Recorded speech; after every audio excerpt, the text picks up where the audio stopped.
Good evening, good afternoon, good morning. I've said several times on this platform that Zimbabwe is a failed state.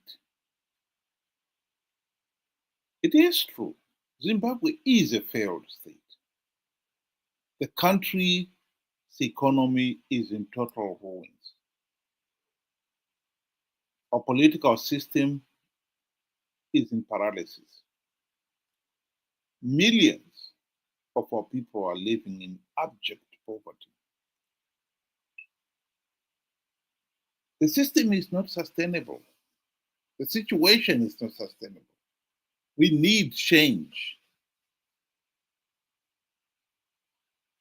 And after 44 years of rigged elections, the root cause, of course, is that we have failed to hold free, fair, and credible elections, and hence the reason why we've been stuck with this corrupt, incompetent, and tyrannical Zanu PF dictatorship. It is disappointing to see how some people still do not see that the system has failed. Here is a video clip of one of the war veterans. All he is talking about here is the factional war within Zanu PF. Let's just listen to what he has got to say.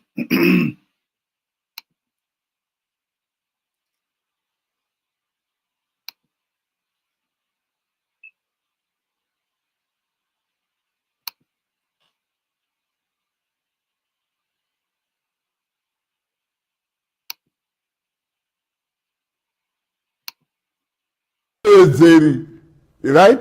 Wemutungamiri wepati, right? Commander, right? Commander wehondo. Vana Chiwenga vaya vazoona kutamba navo, right? And isusu sama war veterans. I don't care what other war veterans say, vari misguided. But isusu we respect mashefu edu, right? We respect mashefu edu, and Povo respects Chiwenga. Hapana Povo inofarira zve2030 zviyaizvi.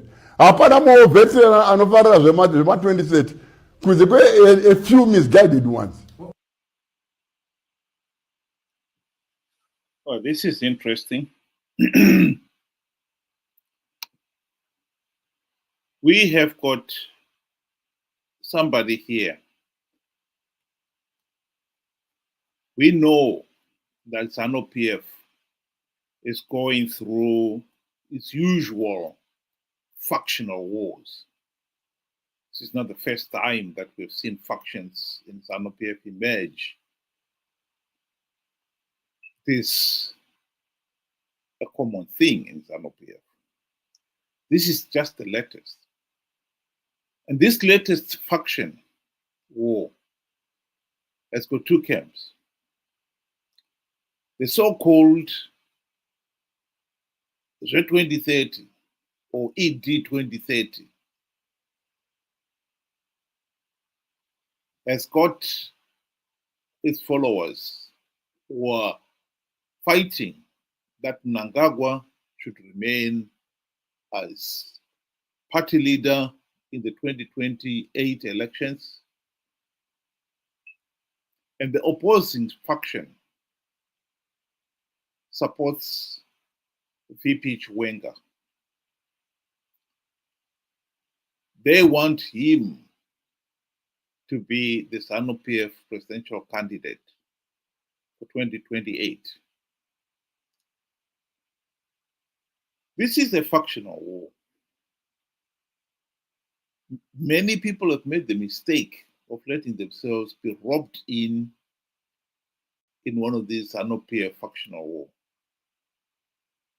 It's a foolish thing to do. For the simple reason that we all know, if we started back at the starting point, that Zimbabwe is a failed state, the root cause of the failed state is the country's failure to hold free, fair, and credible elections. These factional wars will always end up, in this case, with either Mnangagwa as the Zanu PF presidential candidate or Chiwenga as the presidential candidate. What will not change is the reality that this is a dictatorship. This is at the heart of our problem. We should not be interested in fighting for who becomes the next dictator. We, the ordinary people, should be fighting to end the dictatorship, to end this system, this case of rigged elections and bad governance. And the only way to end it is ending the dictatorship itself. Will Chiwenga end the dictatorship? Of course not. Will Mnangagwa end it? Of course not. In 2017, people made the mistake of believing that the military coup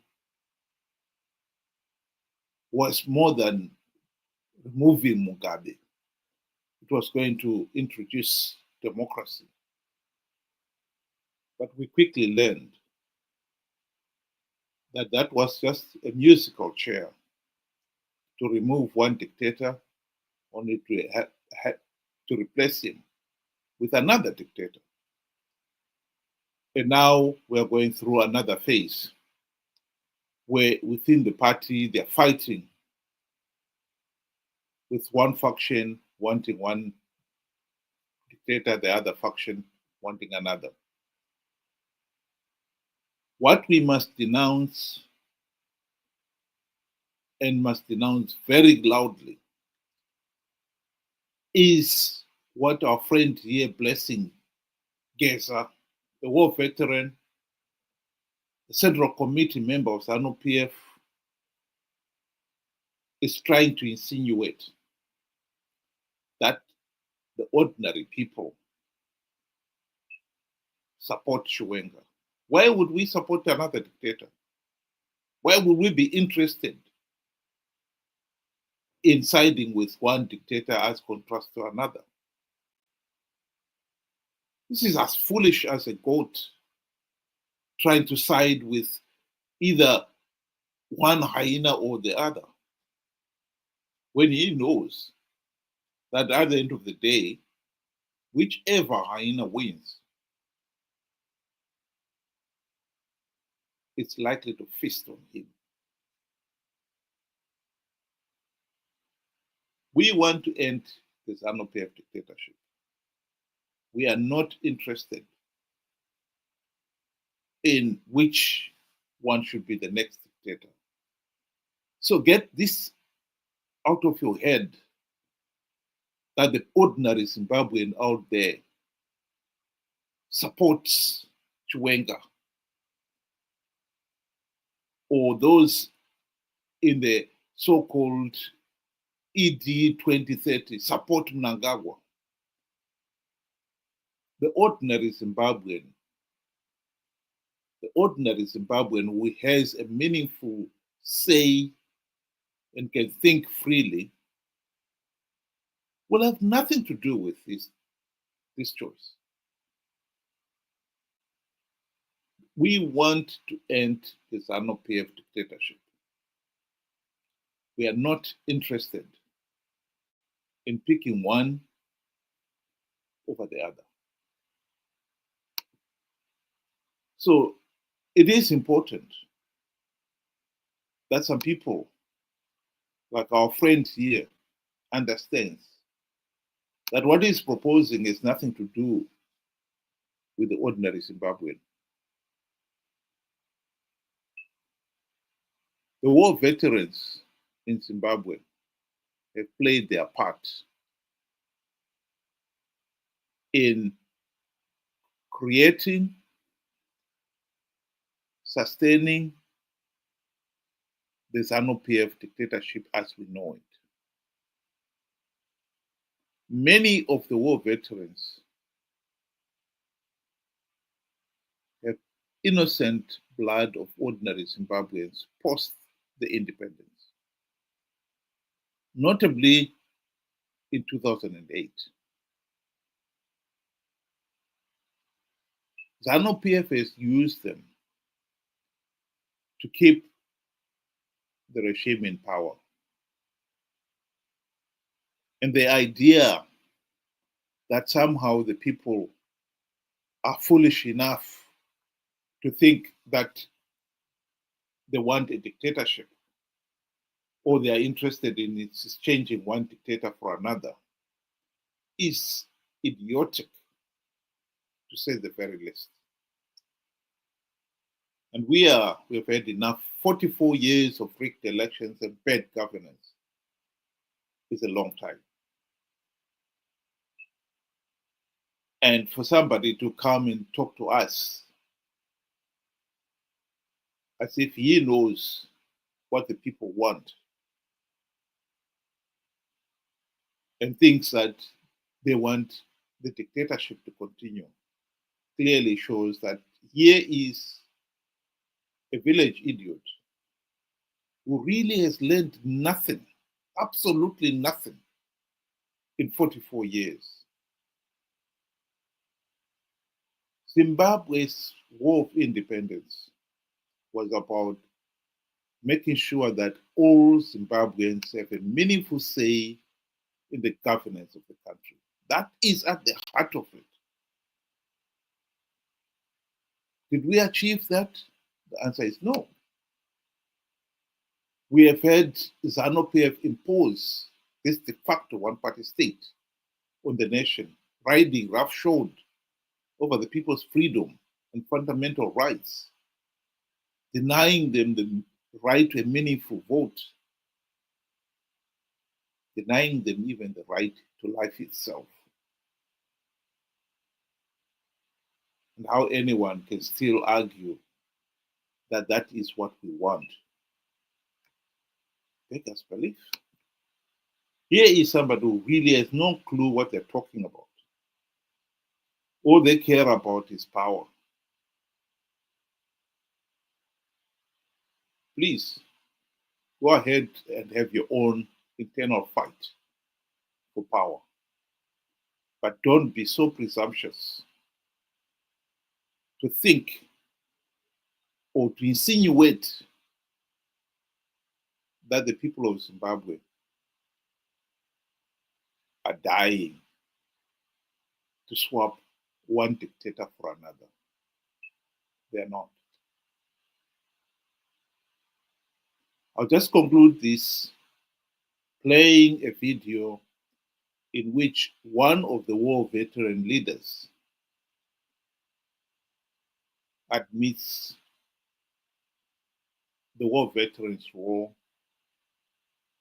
in sustaining the Zanu PF dictatorship. Thank you very much for listening and have a good night. 2008 patakaita ma-elections pakaposa papinda Tsvangirai ndandiri election agent ya president. Ma-results abuda tiri party headquarters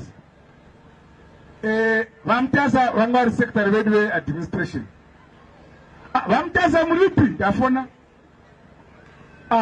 ndiri kwarusapi komogwenda kwarusapi seka ma-results achibuda kudai vanga aiwa zvako izvo munangagwande zvako endaenda kumusha ofisi vanga vabisa zvinhu zvavo zvose watofunga kuti zani yadini yaparara. President ofona zvakamira sei kati ndomamira zvakaita takatodini kateda sei manje mama ndikati abvudzai baba nditaurira baba gadzirai politburo cabinet musarangarira zvimwe zvipi gadzirai chi cabinet asi nangoda kuti muzive kuti 2008 ma-results abuda vamutasa vakatiza. As a country we face a generational transition. Vana vesa vari kuma below 35 they are crying out for help. The country is in a mess. Arusuru Faro, we know we are inheriting a mess. We know this country has been left with nothing. I'm assuring you that starting from tomorrow, you'll see a different nation from what you have seen or read on the news about these results and everything. Where we are going ahead there, the situation will be very different. What we said to our people, they could not see with their own eyes. We are going to act as we see it fit. We are prepared to go the whole distance.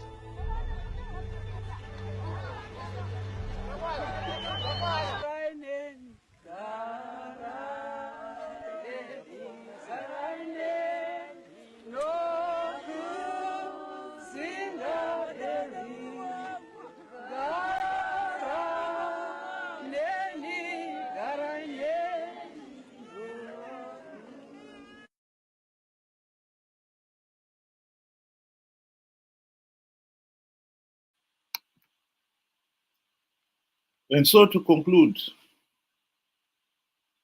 Comrade Blessing Geza, as much as you have got your right to support whoever you think should become Zimbabwe's next president, please do not make the mistake of presuming that ordinary Zimbabweans are dying for yet another musical chair where we remove one dictator only to replace him with another, particularly after 44 years of rigged elections, particularly when the country is down on its knees. Zimbabwe is a failed state because we failed to hold free, fair, and credible elections. The number one issue the nation on the national agenda is ending the curse of rigged elections and tyrannical rule. Your own internal Zanu PF factional wars has nothing to do with the national agenda. Get that into your head. We cannot continue talking about free, fair, and credible elections in the way you are talking. This issue of people must have a meaningful say and have their basic freedom and rights restored is something that we are not prepared to keep talking about 44 years after independence. This should be settled. Do not make the mistake of thinking that Zimbabweans out there are dying to see one dictator replacing another again. They are dying to see an end to this nightmare of tyrannical rule. The people are dying to see the dictatorship dismantled as soon as possible. That is not negotiable. Thank you very much, those of you able to listen, and have a good night.